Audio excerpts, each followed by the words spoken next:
Hi everyone, and hi Lori, and hi Kelsey.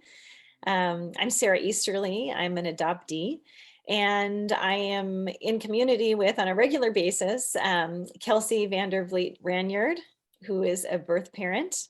Hi, Kelsey. Hi.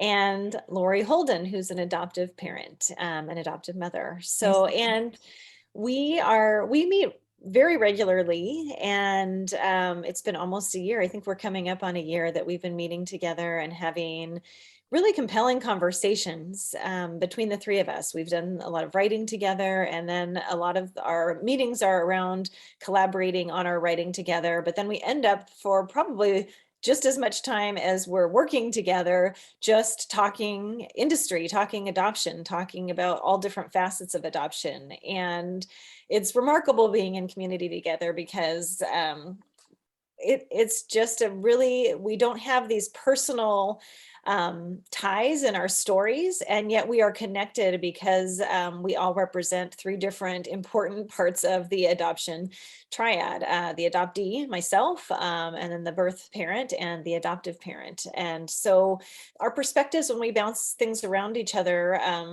it's eye-opening. It's helped me for sure. It opens my mind all the time of things I hadn't thought of, and there's a way that in a kind of depersonalized setting, it can inform things that might feel very personal to me, were they to be with my immediate either birth family or adoptive family. And so, and I hope the same is true for you both. Um, and yeah, it's just refreshing. And so we decided to record this conversation and start doing this regularly, because there's so many times we think, oh my gosh, I wish we could share what we just talked about with others. And so that's what we're here to do today. And something we realized we had some energy for the other day, a couple of days ago when we were talking, was around names. And there's just a lot to unpack when it comes to names and how they affect us in each of our positions in the adoption constellation. So we'll start there. And yeah, I guess let's just jump right in. Kelsey, I'm going to toss it to you. Just, Yeah. we were talking the other day just about the complications around, how to honor a name if a birth parent has an idea for a name and an adoptive family is wrestling with how to do that. And I'll just hand it over to you to just share your thoughts around it. Yeah. So I worked at a couple of agencies and law firms in adoption, as well as my own personal experience. And I've seen a lot of things, a lot of situations and experiences that and some just very preventable um situations that where maybe an adoptive parent is really, really set on a name and the birth parent doesn't like that name, or the birth parent is also really, really set on a name. And then there's just a clash that it could totally be avoidable. Um, I think that there's a lot of discussion on this topic, and I think a lot of people kind of sit on both sides of the fence that say, like, no, the adoptive parent, that's their child, they get to choose the name. And then the other camp is like, no, you should always honor the birth parent's wishes with the name. And I feel like every time I sit myself in a black and white, like a corner of like absolutism, I am always within, like, very quickly shown that there is no black and white answer to these things. And so there's just a whole lot of gray area. I've seen a situation where a birth parent really wanted to name their child something. I'm not going to share that name just to preserve privacy, but it was really a bizarre name, and it was not going to be easy for this child to go through school. Let's just say that it was not going to be an easy name for them to live with every day and be called that.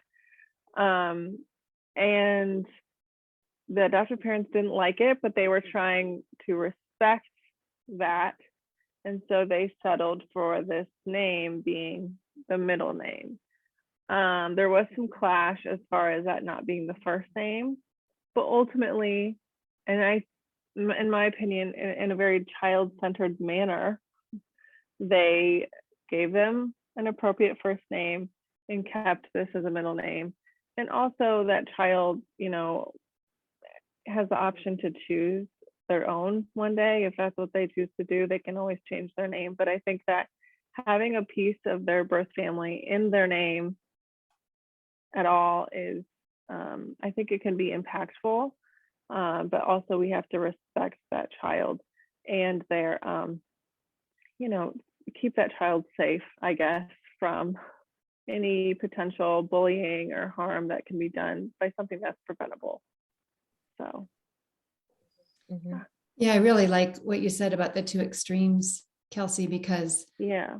you know, if you have it set up so that either the birth parent wins or with their way, or the adoptive parent wins with their way, then there's a loser. And if there's a loser in the picture, then there's a loser in the picture. So if you can find a way to not make to win, if you can look for a win-win, like the people did with that unique name. We talked about how this can be a both and instead of an either or. Yeah, I like what you just said there, Lori, and yeah, and a winner and a loser. And it's actually, I just want to point out, it's not a winner adoptive parent or winner birth parent. The loser is the child. Right. And so we have to remember that it's not the child is the one who has that loss when we can't come together or have a middle ground in some way. Right. I think you had an idea of a book that kind of illustrates the both and principle. What was that? What was the name of that book? Yes, I will share it. I have it right here. Oh, okay. Yeah, it's called Alma and How She Got Her Name by Juana Martinez Neal. And I love picture books, as you both know. I love children's books. It's one of my passions. Even as an adult, I have a whole collection behind me, and a lot that really resonate for kind of the child of me as an adoptee and speak to me. And this is one of them. It moves me to tears every time I read it. And I'll just share a little bit of it. Beautiful illustrations too.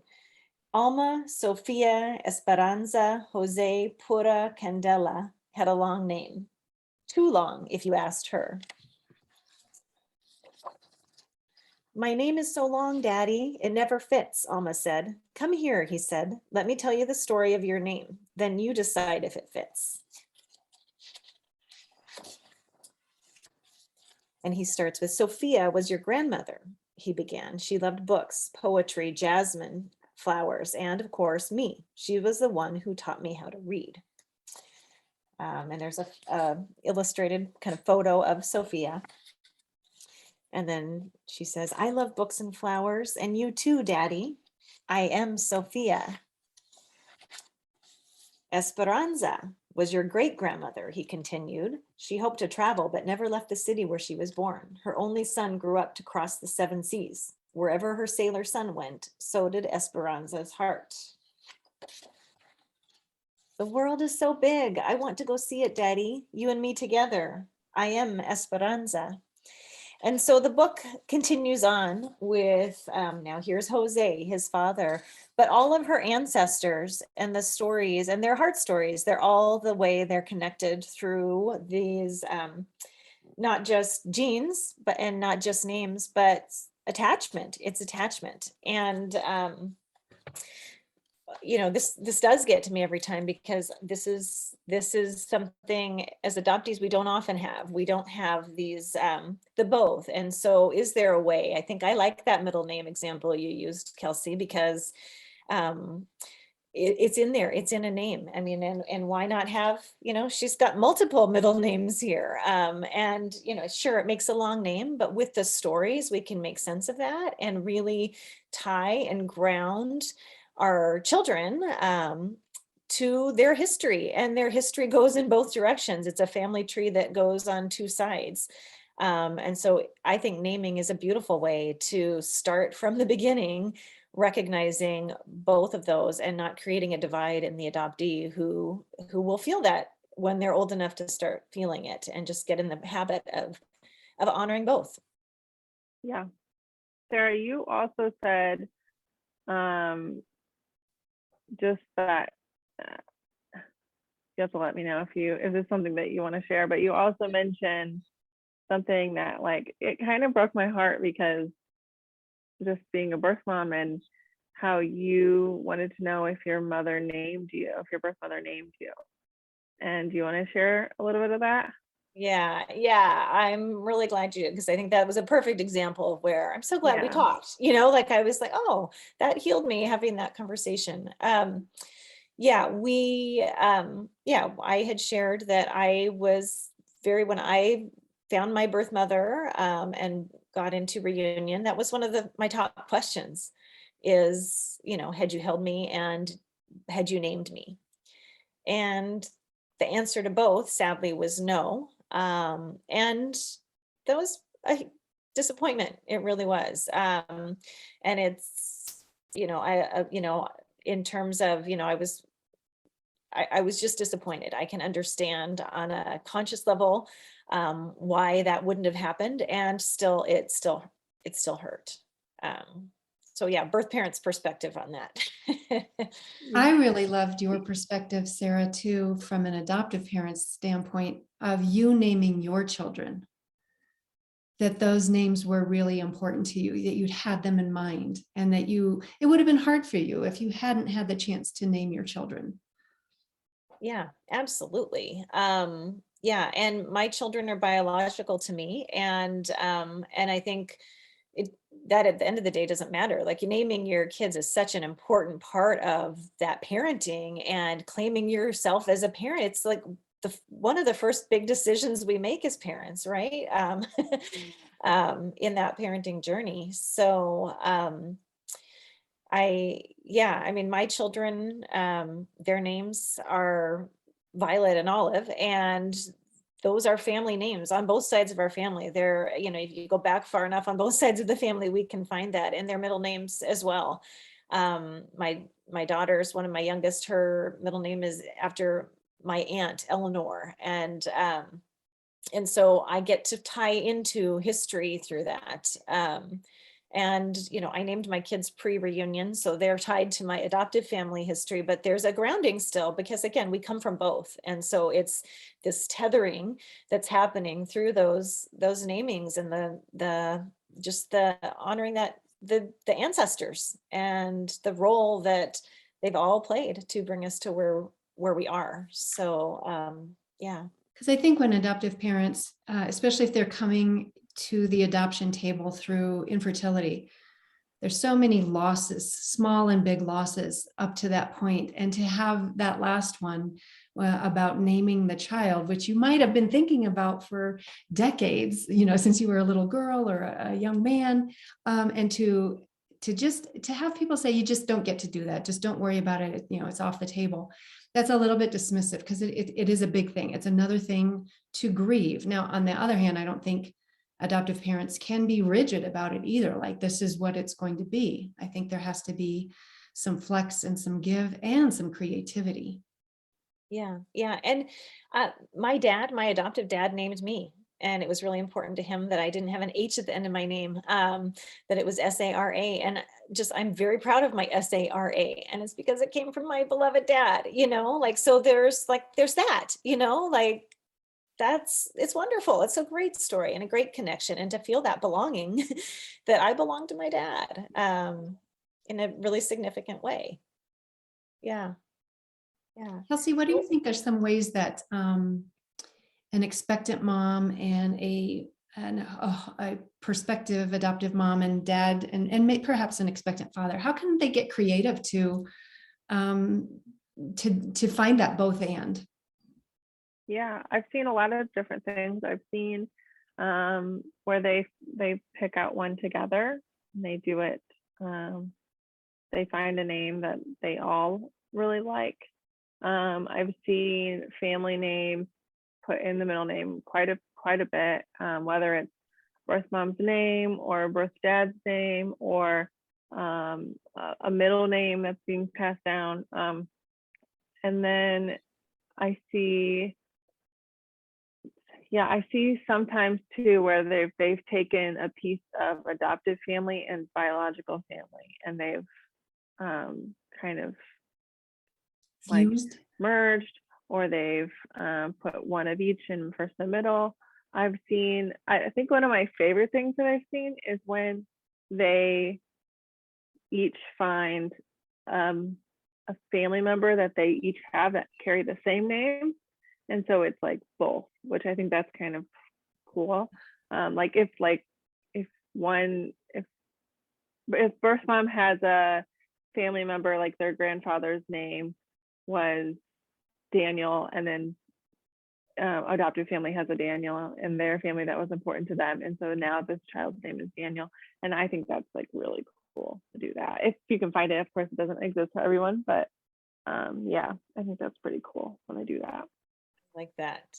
Kelsey, if you don't mind, I want to dial back just because I didn't want to talk about my birth mom not naming me without circling back to the big picture of how, and I hope you don't mind that I'm saying this, but you had shared that you hadn't named your son. And just in terms of like, what's that psychology? And because I know it makes so much sense after you shared it.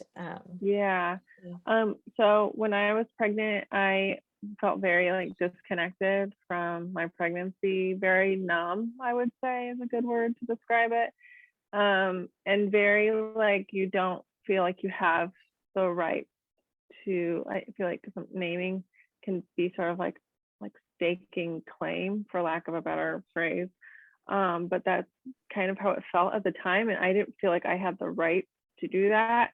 Now I did, but I think just the mental blocks that occur in a pregnancy where you're considering adoption are kind of just so severe that you just don't, your power is just really diminished. And so I never knew I had that option. I never thought about naming him. It never crossed my mind because I kind of was in such a mode of like shaming myself. Because I mean, there was plenty of shame by other people, don't get me wrong, but I was actively doing it to myself as well. Like, felt like I was kind of just like giving myself a deserved punishment, I guess. And so I think that played a huge part in that reason why I didn't name him. Didn't feel like I could, didn't feel like I should, didn't feel really worthy of doing that. And then the adoptive parents actually asked me they asked me what I thought about these two names they were thinking of, and I actually told them which one I preferred, and that's his name now. So I do feel like I had a little bit of a part in that. Whether or not they took mine into consideration or whether it was a coincidence, I don't really know. But I also, when I look at him and I know his name, like, he is that name to me, and he always was. And when he was born, the nurse, I told them this is his name, that he's very much that to me. He's not, there is nothing else. So I don't know how he will feel about that someday. I guess I'll wait and see. But yeah, that sounds like a gift to your son, that you all love that name, claim that name, and there's that kind of a unity there.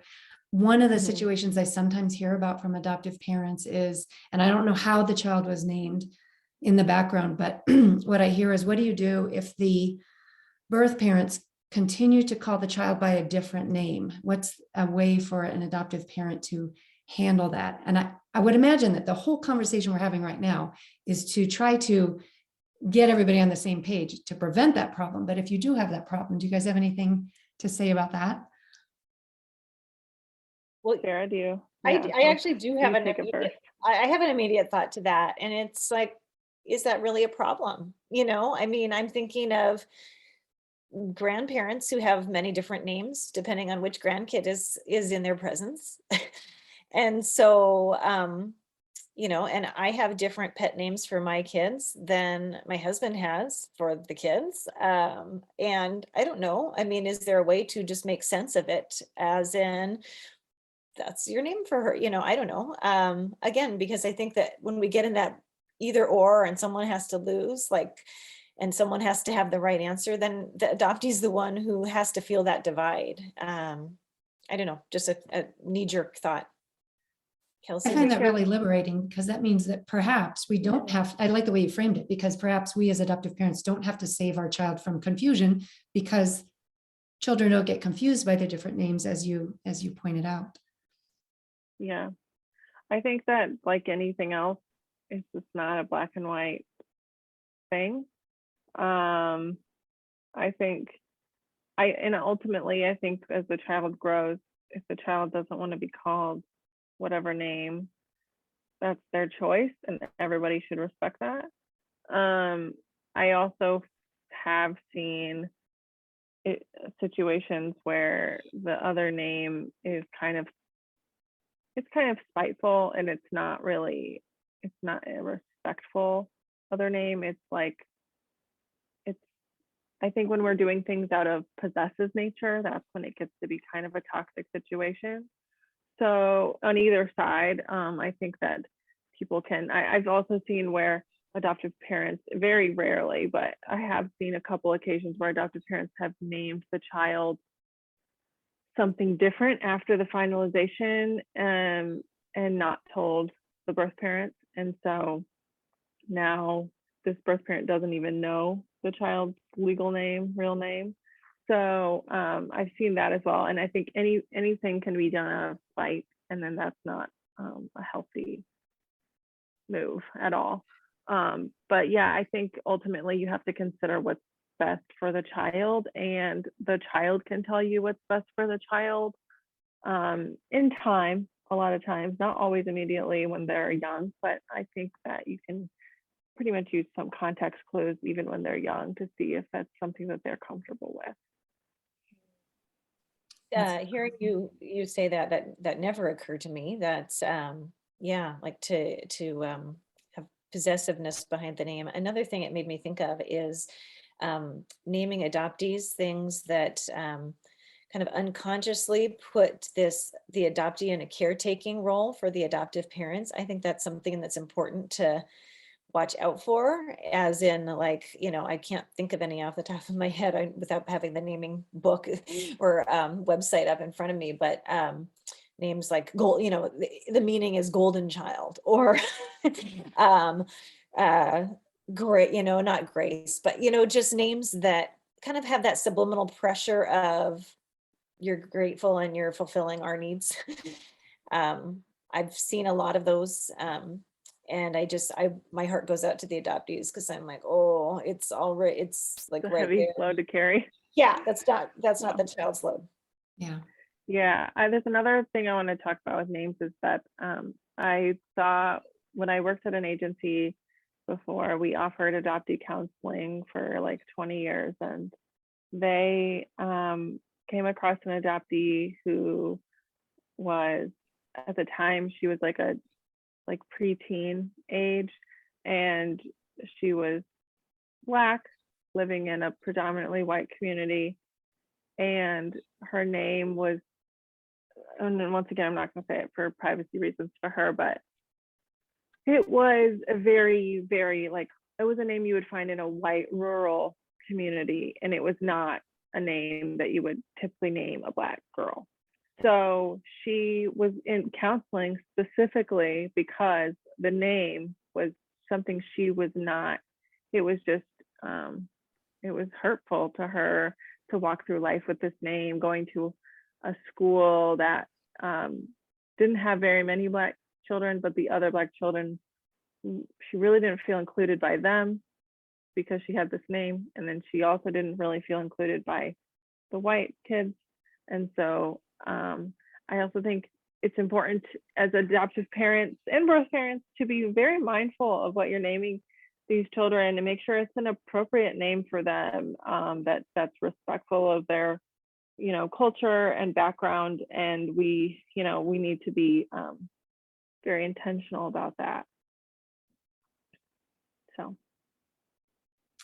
That's a really good point, that when you bring in anything that crosses racial lines, there's a lot, even a lot more to consider than trans family when you go transracial. mhm.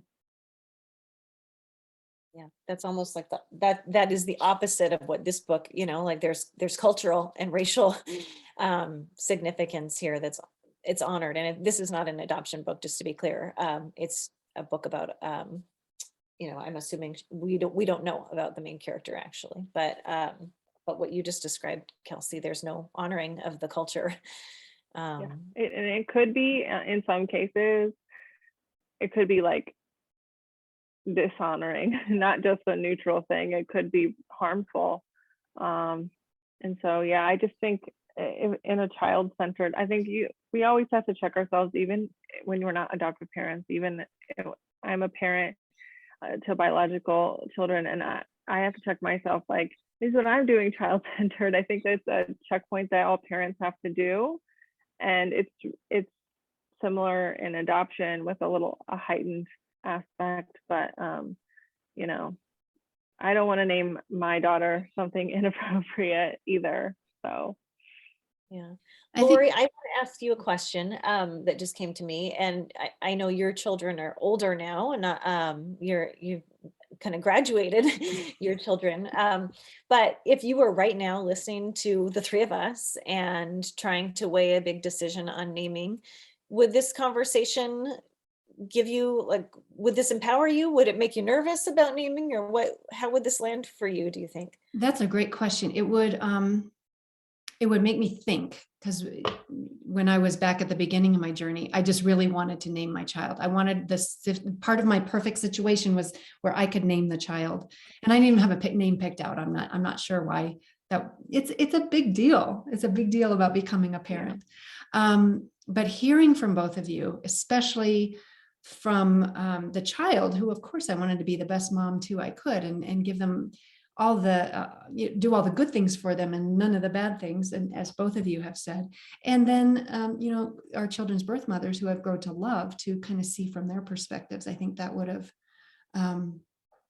when everything was hypothetical, I think this information would expand my view and help me see the reasons for becoming more both and more flexible, more creative. So yeah, I think this would, I think this would save me a lot of hardness, a lot of difficulty if I had, really stuck to what I needed. By the time we did meet our children's birth parents, we had softened in some ways. And once an expectant parent became real, it was really hard to make assumptions about them anymore. So they were real, they were there, they were doing the best they could, we were doing the best we could, and we all wanted the same thing, which was a good relationship going forward and the best that we could do for the child at the center. Mm-hmm. Mm-hmm. I also want to say, I think a lot of couples face pressure from families. I see this a lot more in the South, when they face pressure from their own families to keep certain names going, and to carry on names that have been through history. But some of those, and I especially can sympathize with them when they have faced infertility, and this is what they're doing now to build their family, and they may not think, like, they may not want to carry on those family names, or it may not feel right, or it may be a conflict with the birth family or something like that. I think those families, those couples may need just permission to go a different way. Not from their families, but from themselves, to say, like, I'm breaking this tradition. It's okay. This is ultimately what's best for this child. We're gonna hold this child higher than a tradition that has been carried on through our family. And I think they may need that, need to just let themselves break free from that a little bit. To step into their power as parents and Yeah. decision makers. Yeah. That's important. One thing that occurred to me that we should just name, no play on words or playing on words, is that the two of you have the experience of open adoption, and I have the experience of closed adoption at the tail end of the baby scoop era. That's one of the things that we love, is we have different generations of adoption too. Lori, you were kind of one of the pioneers in open adoption, and your book is about that. And so we kind of have a little bit of a domestic bias right now, because there are a lot of transracial adoptees and parents who are adopting transracially who may not be in, there may be no means of contact, or even closed adoption in the US still, no means of contacting and working together on names and honoring of names, working together anyway, the togetherness may be foiled. I think with so many things in adoption, and from my perspective as in adoptive parenting, one of the keys is really to be mindful and intentional about it. And so naming is such an early and a good example of being intentional. And Kelsey, when you were talking about people, the two sets of parents working together to find out what was important to each of them, that presumes that each person knows what's important to themselves, because they've got some sort of ability to tune in and articulate why you want this, what this is, why this is important. And then also the ability to hear openly, with openness from the other person, without judgment, without constriction. And that's where the creativity and the playground for finding something that works for everybody. That's when we have that sense of openness within us and between us, that's when the magic and the beauty can happen. Yeah, I agree. And that may not be there. I mean, a lot of Yeah. that, there's trauma. I think right? in like intercountry adoptions and stuff like that, I guess I hesitate to engage in that conversation, because I do feel like it would be best left to intercountry adoptees and people that have experienced that. I mean, from what I see out there, the conversations happening, I see a lot of I've seen a few, I guess, Korean adoptees who have taken a name for themselves later in life that is a Korean name, and whether they put that as their first name or their middle name. I've seen that happen. Most of the time in those adoptions, you don't have access to the birth family at all. And so that makes it really tough to integrate in that way. But I have seen families find a name that is maybe of like high regard in their culture or something like that. But I don't know. I guess I don't feel authority to speak on it. I don't think we should speak on it for sure. Okay. And I think we should just acknowledge that is a dynamic that needs consideration when you're doing all of this thoughtful, critical thinking, that if that's your situation, that needs to be thought through just as carefully. Yeah.